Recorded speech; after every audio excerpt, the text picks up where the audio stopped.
My name's Yvonne and I'm both proud and privileged to tell you that I'm a primary school head teacher. During the last 3 decades I have seen many changes in education and I have seen many governments come and go.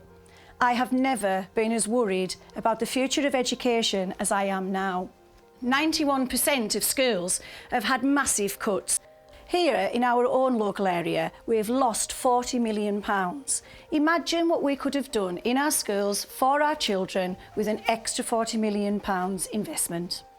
Cuts in education cause hardships in schools. There are less teachers, there are less support staff and there are less resources. There isn't any money available for after-school clubs. There are no learning mentors, there are no school nurses and there are no attendance officers. Nurseries and sixth form colleges are starved of cash. Children with special educational needs and disabilities, children who have English as an additional language, have very few resources to pull on. Cuts to school funding, however, is not the only issue. The austerity programme has devastated some communities. 1 in 3 children are now living in poverty. We as teachers see that etched on the faces of our children every day, the devastation, the hardship and the deprivation. If our children are hungry, we feed them.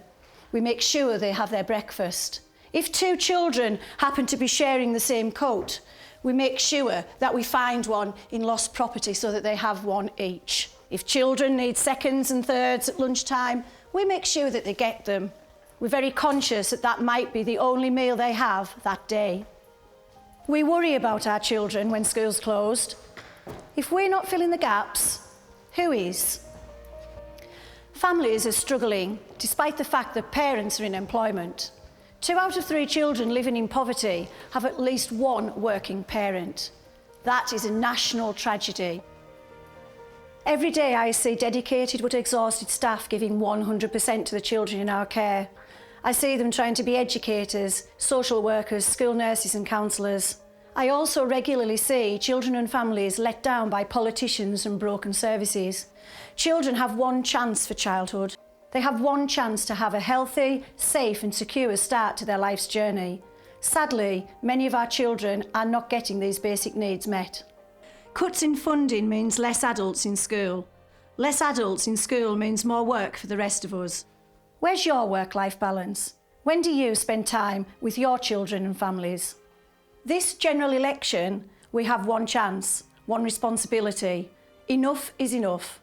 Enough poverty, enough austerity, enough cuts. Our children are our future and we insist that they should have investment. One chance for childhood.